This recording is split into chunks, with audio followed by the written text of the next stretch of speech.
वाणिज्य नगर चलोगे? हाँ जी चलेंगे जी। कितना पैसा लो? 20 रुपये लगेगी। ज्यादा नहीं है?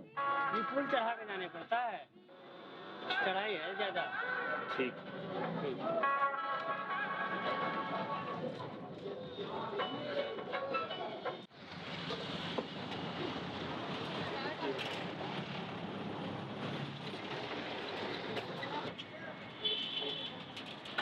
बाबूजी पांडे नगर आ गया। रवि कुमार का घर कौन सा है? जी मैं ही रवि हूँ, यही घर है।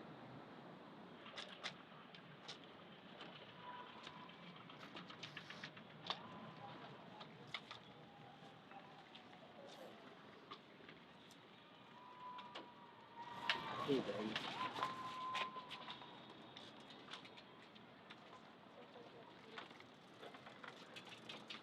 रवि भैया आज आप हमारे साथ खेलोगे नहीं? आज नहीं कर, कल पक्का। ठीक है। आप ऊपर आ जाइए, सामने ही सीढ़ियां हैं। चिट्ठी कहाँ गई? अभी तो यही थी, कहाँ रख दी?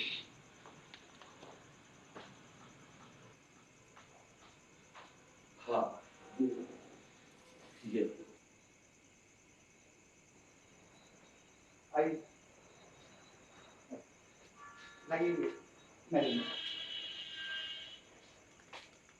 सर्दियों में अंधेरा बहुत जल्दी हो जाता है, क्या वजह होगा?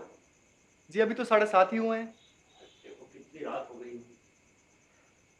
अरे चप्पल रहने दीजिए, आज ठंड नहीं, बहुत है। नहीं नहीं ठीक है। बैठिए, मैं पानी लेकर आता हूँ।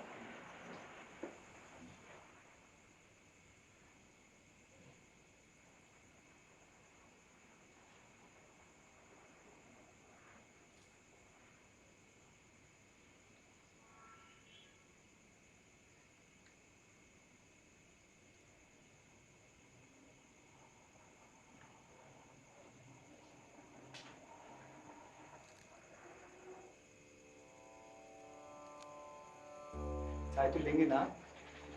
ये चिट्ठी तुम्हारे पिताजी ने दी है कि तुम्हें दे दूं।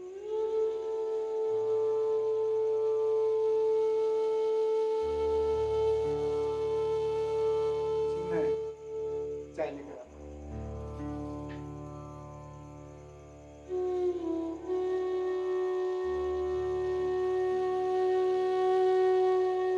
चीनी जरा कम ही रखना। जी प्रिय रवि, आशा करता हूँ सकुशल होगे। ये मेरा मित्र है, बहुत ही अभागा, जिसने एक ट्रक दुर्घटना में अपने 22 वर्षीय पुत्र को खो दिया। ट्रांसपोर्ट कंपनी मुआवजा देने के लिए तैयार भी है। क्योंकि उसका मुख्यालय तुम्हारे शहर में है, इसलिए मेरी इच्छा है कि तुम इस मामले को निपटाने में इसकी मदद करो। ये बहुत ही गरीब और अनपढ़ है, इसलिए उनसे एक भी पैसा खर्च मत करवाना। सस्नेह, तुम्हारा पिता।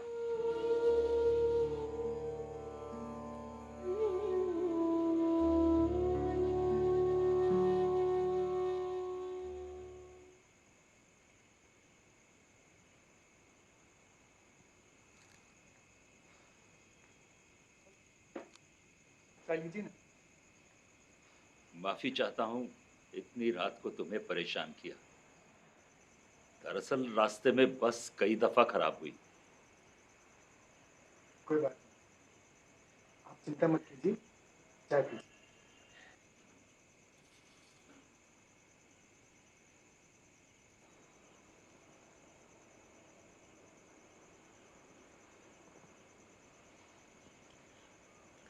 हेलो हिमांशु, बिजी है क्या?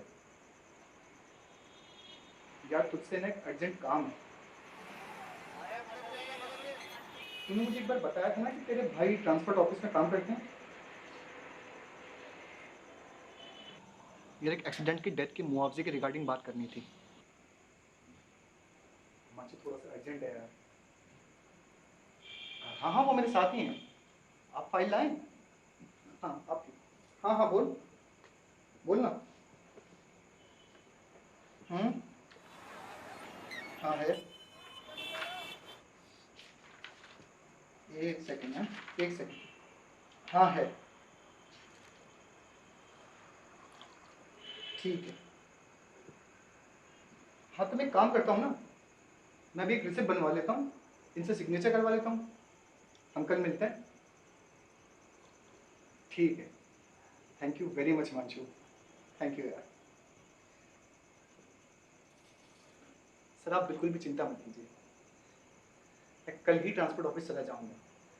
सब कुछ ठीक रहा तो आपका काम कल ही हो जाएगा। मैं एक बार फाइल चेक कर लेता हूँ।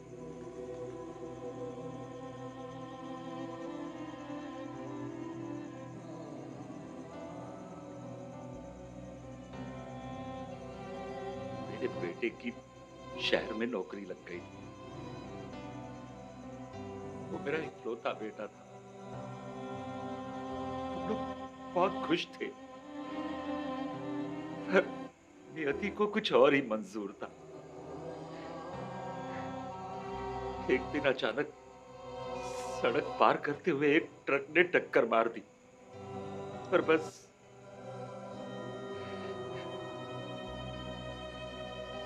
ट्रक मालिकों ने हमें पैसे देने की बहुत कोशिश की, पर, पर क्या उससे मेरा बेटा वापिस आ जाता?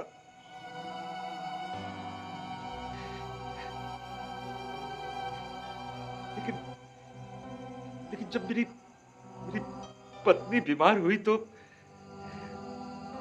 लोगों ने समझाया कि जब तक ईश्वर के यहां से बुलावा नहीं आ जाता तब तक जिंदा तो रहना ही है ना। आप बिल्कुल भी फिक्र मत कीजिए, सब ठीक हो जाएगा। अभी आप अंदर चलिए और आराम कीजिए। मैं कल ट्रांसपोर्ट ऑफिस जाकर आपका काम करूँगा।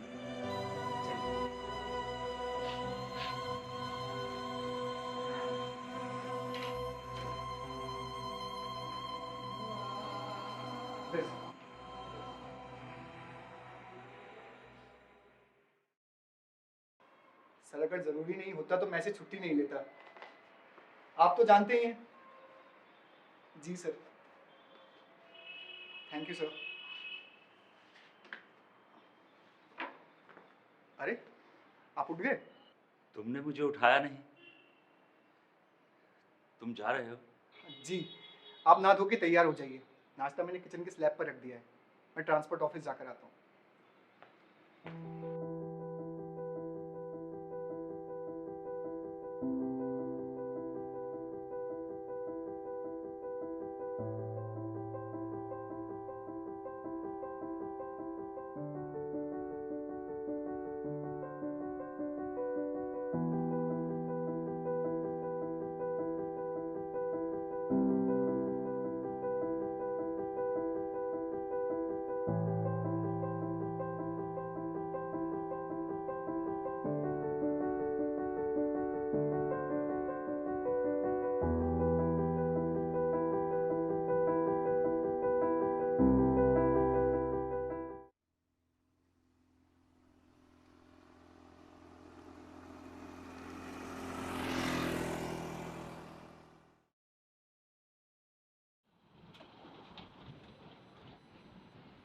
काम करवा दिया यार, बहुत अच्छी बात है जी कि काम हो गया। मैं तो परेशान होते ही काम कैसे हुआ, एक दिन में कैसे हुआ, तो तुमने करवा दिया।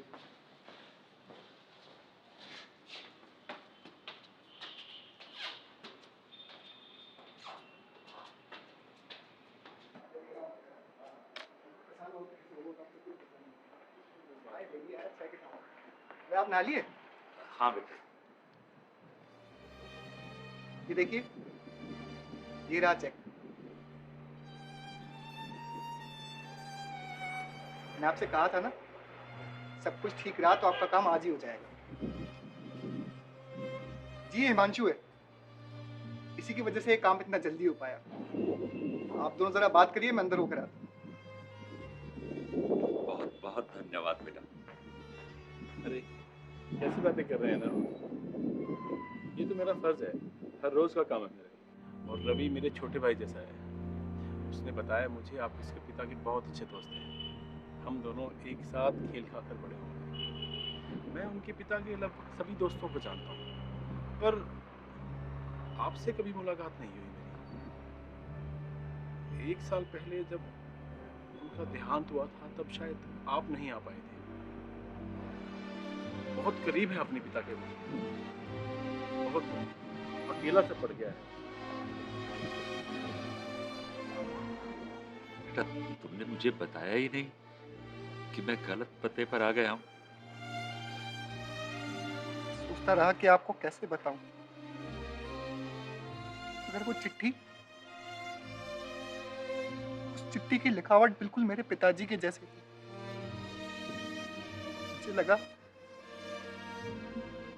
मुझे लगा मेरे पिताजी ने मुझे चिट्ठी लिखी है।